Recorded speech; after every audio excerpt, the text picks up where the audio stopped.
Media news से राम सिंह घरेरा, दिल्ली से। आज हम उत्तराखंड के अंदर ऋषिकेश श्रीमती अनीता मेंगोई महापौर नगर निगम ऋषिकेश से आज खास वार्तालाप। मैम, आप अपने बारे में बताइए। मैं अनीता मंगाई, मेयर नगर निगम ऋषिकेश। मैम, जो चारधाम यात्रा जो शुरू हुई है उसके बारे में आप बताइए।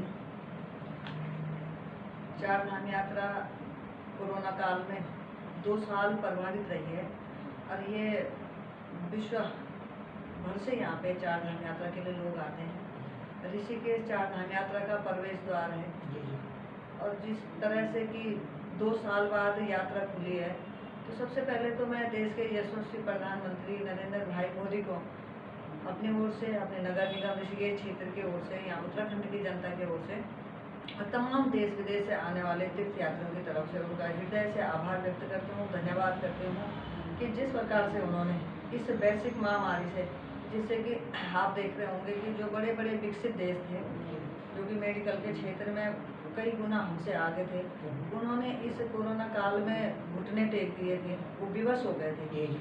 लेकिन एक ऐसी मजबूत इच्छा शक्ति का नेतृत्व करने वाला व्यक्ति नरेंद्र मोदी जी, मैं तो उनको एक दिव्य पुरुष के रूप में हमेशा मानती हूँ कि कोई दैवीय शक्ति उनके अंदर है।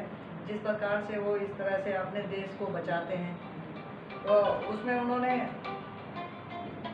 135 करोड़ आबादी का देश, जो कि अन्य देशों की तो आबादी हमारे कई प्रदेशों के बराबर है, 135 करोड़ के आबादी के देश को जिस प्रकार से उन्होंने भूख से भी नहीं मरने दिया कोरोना काल में, एक तरफ जहाँ बना हुआ भोजन वितरित करवाया, राशन वितरित करवाया, वहीं दूसरी तरफ उन्होंने स्वदेशी निर्मित वैक्सीन बनाने के लिए वैज्ञानिकों को निर्देशित करा और उसमें हम कितना सफल रहे, ये सारा रिजल्ट आप सभी के सामने है।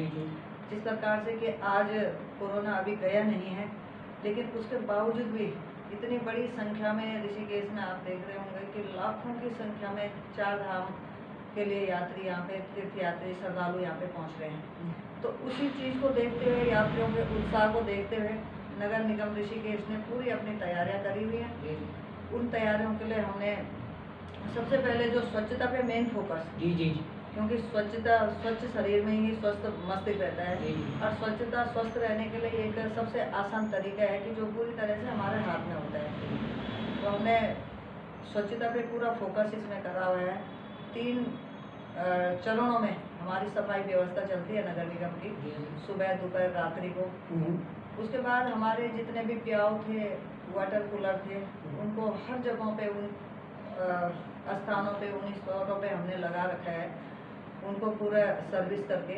मैं भी समय समय पे उनकी देख रेख करती रहती हूँ कि जहाँ पे आने वाले यात्रियों को मूलभूत सुविधाओं से, जैसे कि कुंभ के मेले में किया हुआ था, वही व्यवस्था ऐसी है। हाँ, बिल्कुल बिल्कुल, जैसे कुंभ के टाइम पे होता था, इस समय तो कुंभ हो नहीं पाया कोरोना के वजह से, तो बहुत सीमित रहा ऋषिकेश में, वो सारी चीज़ें नहीं हो पाई।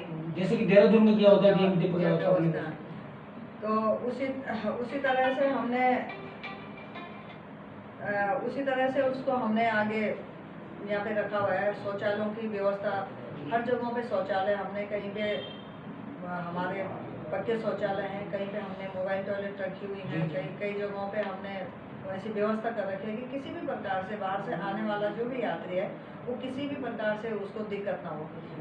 जहाँ पे 3 सेट थे, वो जगह जब फुल हो रही थी तो कहीं पे पंजीकरण के लिए दिक्कत आ रही थी, बायोमेट्रिक करने में लंबी कतारें लग रही थी। मैंने देखा है ये जो ऋषिकेश जो अपने बस अड्डा है, इसके ऊपर भी व्यवस्था की हुई है चारधाम यात्रा की। बिल्कुल, आप अपना निरीक्षण भी कर सकते हैं। जी, किया है, मैंने किया, बहुत अच्छा लगा। तो आपको भी लगा होगा कि सारी व्यवस्थाएं आपको दुरुस्त लगी होंगी। जी। पूरा लगातार इसकी मैं स्वयं भी मॉनिटरिंग करती हूँ। मैं सुबह से हम हर समय फील्ड में ही रहती हूँ। अपने अधिकारियों को भी और जितने भी हमारे बिजली पानी संबंधित जो भी ऐसे विभाग हैं, जो क्योंकि इस समय बहुत ही आवश्यकता रहती है कि बिजली कटौती ना हो, कहीं पे कोई शॉर्ट सर्किट की वजह से लाइट ना चली जाए तो लाइट जाएगी, पंखे नहीं चलेंगे, यात्री परेशान होंगे। पानी की व्यवस्था न चरमराए, पानी वालों को, सभी अपने नगर निगम के अधिकारियों को हर समय फील्ड पे ही उतारा है कि पूरी तरह से वो इन व्यवस्थाओं को देखें। और हम हमेशा अतिथि देवो भव की हमारी परंपरा रही है। जी। हमारे लिए या अतिथि जी, ये तो ऋषि मुनियों का वो है जी। भगवान की तरह रहे हैं। जी, जी। तो हमने पूरी तरह से कि उनको किसी भी प्रकार का कोई यहाँ पे कोई समस्याएं ना हो और कोई ऐसा संदेश लेकर वो यहाँ से न जाएं जिससे कि हमारे यहाँ इस उत्तराखंड की या अपने इस योग नगरी तीर्थ नगरी ऋषिकेश की छवि खराब ना हो। जी जी। मैं मेडिसिन के बारे में क्या कहेंगे, मेडिकल के बारे में, जैसे स्वास्थ्य के बारे में, जैसे कोई आदमी बीमार हो जाता है, एम्बुलेंस की व्यवस्था कैसे की गई, जैसे एम्स हॉस्पिटल है। आप देखें शासन प्रशासन पूरी तरह से मुस्तैदी के साथ में पूरी तरह से लगा हुआ है। शासन प्रशासन पूरी तरह से इसमें तैयार है। पूरे 4 धाम यात्रा जहाँ पे भी जो रास्ते हैं हर जगह पे मेडिकल की सुविधा है। जी जी। प्रत्येक जगहों पे जो भी चिकित्सा सुविधाएं हैं जी जी। उनको दुरुस्त करने के लिए हमारे राज्य सरकार के द्वारा पूरा निर्देशित किया हुआ है और पूरी तरह से शासन प्रशासन इन सुविधाओं की देखरेख में जुटा हुआ है। मैम, आप तो मेयर है, मेयर होते हुए आप ये व्यवस्था कैसे कर रहे हैं आप? क्योंकि समय भी निकालना बहुत जरूरी है, काम भी देखना बहुत जरूरी है, बाढ़ को देखना भी बहुत जरूरी है। निश्चित तौर पे एक जनप्रतिनिधि का हमेशा यही रहता है कि जनता के प्रति ही उसका सबसे पहले कर्तव्य रहता है कि कोई भी जनता वो उसके प्रति उनको क्या सुविधाएं हमने देनी है, किस प्रकार से उनके हम भीड़ में उतर के उनकी समस्याओं को देख सकते हैं, उनका हल कर सकते हैं।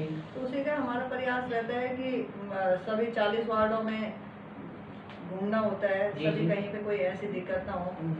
तो उसमें लगातार प्रयास यही रहता है कि जनता के बीच में हम ज़्यादा से ज़्यादा रहें और ऑफिसों में ना बैठ के फील्ड में ज़्यादा रहें, ताकि फील्ड में रहेंगे तो समस्याएं भी हमको नजर आएंगी। हम पुष्कर धामी जी की तरफ से क्या व्यवस्था मिलेगी? बहुत अच्छी व्यवस्था, बहुत सुंदर व्यवस्थाएं हैं और धामी जी एक ऊर्जावान नौजवान अच्छे सूझबूझ वाले वो जन अपने सेवक है यहाँ पे, जो कि वो मुख्य सेवक के रूप में जिस तरह से काम कर रहे हैं लगातार, वो भी लगातार अभी जब गंगोत्री यमुनोत्री के कपाट खुले तो गंगोत्री यमुनोत्री धाम पहुँच गए, केदारनाथ जी के कपाट खुले, केदारनाथ जी पहुँच गए। तो आज आप उनका नामांकन भी है आपके चैनल के माध्यम से। मैं उनको बहुत बहुत बधाई शुभकामनाएं भी देती हूँ कि वो बहुत बड़े मार्जिन से एक तरफा जीत के आ रहे हैं और जिस प्रकार से उनके नेतृत्व में उत्तराखंड काम कर रहा है, उत्तराखंड में बहुत अच्छे काम चल रहा है। तो हमारी शुभकामनाएं हैं कि ईश्वर उनको दीर्घायु रखे, यशस्वी रखे, ऊर्जा दे, ताकत दे, शक्ति दे, ताकि इस उत्तराखंड को युवा मुख्यमंत्री मिले हैं तो युवा उत्तराखंड को वो और आगे बढ़ा सकें। मैम, हमारे देश के अंदर 2 शहर ऐसे हैं जो उत्तराखंड के अंदर है, एक तो यूपी के अंदर शहर है, दूसरा उत्तराखंड में। उनके बारे में क्या कहेंगे? योगी आदित्यनाथ के बारे में और पुष्कर धामी जी के बारे में आपने बताइए। योगी आदित्यनाथ जी के बारे में उनके बारे में तो मैं मतलब बोलने के लिए शब्द नहीं है, किन शब्दों में उनका उल्लेख करूं कि निश्चित तौर पे जैसे मैंने अभी मोदी जी के लिए बताया ना कि वो कोई दैवीय शक्ति या दैवीय अवतार ही हुए हैं, तो उसी रूप में योगी जी भी हैं। क्योंकि जब किसी भी व्यक्ति के अपने व्यक्तिगत स्वार्थ नहीं होते हैं, उन व्यक्तिगत हितों को बिल्कुल दरकिनार रखते हैं और सिर्फ राष्ट्र के बारे में चिंता करते हैं, तो ऐसे रिजल्ट निकलते हैं जैसे यूपी में आप योगी जी के नेतृत्व में देख रहे होंगे कि किस प्रकार का कैसा यूपी था, जिस यूपी का के नाम लेते ही लोगों की क्या सोच, क्या मानसिकता बनती थी और किस भाव से और किस भावना से लोग उत्तर प्रदेश के बारे में जानते थे। जब से योगी जी ने वहाँ पे कमान संभाली, योगी जी ने वहाँ पे काम करना शुरू करा, तो आज उत्तर प्रदेश उत्तम प्रदेश बना हुआ है। जी।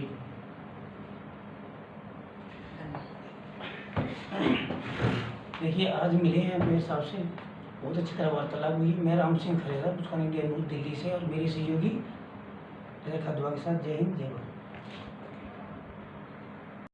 हम जिएंगे और मरेंगे, है वतन तेरा।